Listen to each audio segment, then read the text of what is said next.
السلام عليكم ورحمة الله وبركاته. الحمد لله والصلاة والسلام على رسول الله محمد بن عبد الله أما بعد. அன்புக்குரிய சகோதரர்களே, அல்லாஹ்வுடைய இறைநேசர்களே, இன்றைய நமது மார்க்க நிகழ்வினூடாக ஆஷூரா நோன்பை பற்றிய ஒரு சில செய்திகளை நாம் நினைவுபடுத்தலாம் நினைக்கின்றேன். அன்புக்குரிய சகோதரர்களே, ஆஷூரா நோன்பு என்பது அல்லாஹ்வுடைய தூதர் நபிகள் நாயகம் ஸல்லல்லாஹு அலைஹி வஸல்லம் அவர்கள் வலியுறுத்தி சொன்ன ஒரு நோன்பாக இருக்கிறது, ஒரு சுன்னத்தான நோன்பாக இருக்கிறது.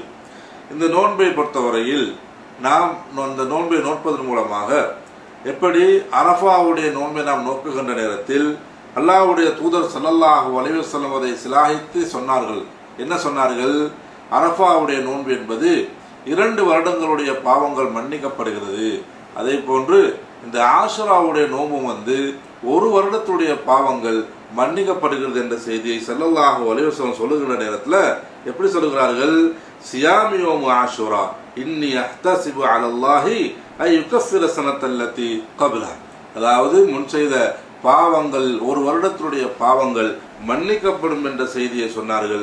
இந்த ஒரு நோன்பை நாம் நோற்பதன் மூலமாக, அப்ப இந்த ஒரு நோன்பை நோற்பதன் மூலமாக நமக்கு கிடைக்கக்கூடிய மிகப்பெரிய ஒரு பிரயோசனம் என்னன்னு பார்த்துக்கலாம். எங்களால் இடம்பெற்ற சிறு பாவங்கள் என்பது மன்னிக்கப்படுகிறது.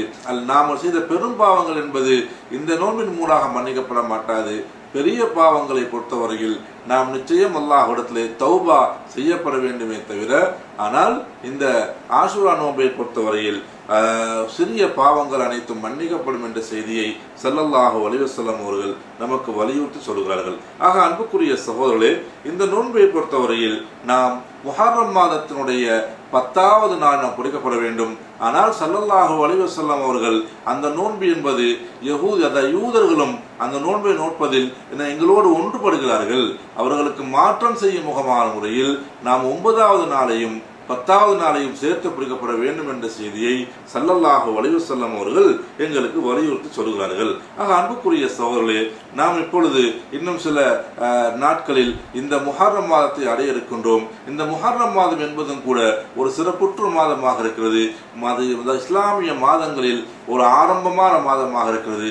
இந்த மாதத்தில் நாம் 9வது நோன்பையும் 10வது நோன்பையும் நோற்று அல்லாஹ்வுடைய பாவ மன்னிப்புகளாக நாம் ஆகிவிடுவோம். வல்லவன் அல்லாஹ் தஆலா எல்லோருக்கும் நல்லொருள் பாலிப்பானாக. வ ஆகிரு தஅவானா அல்ஹம்துலில்லாஹி ரப்பில் ஆலமீன். வஸ்ஸலாமு அலைக்கும் வரஹ்மத்துல்லாஹி வபரகாத்துஹு.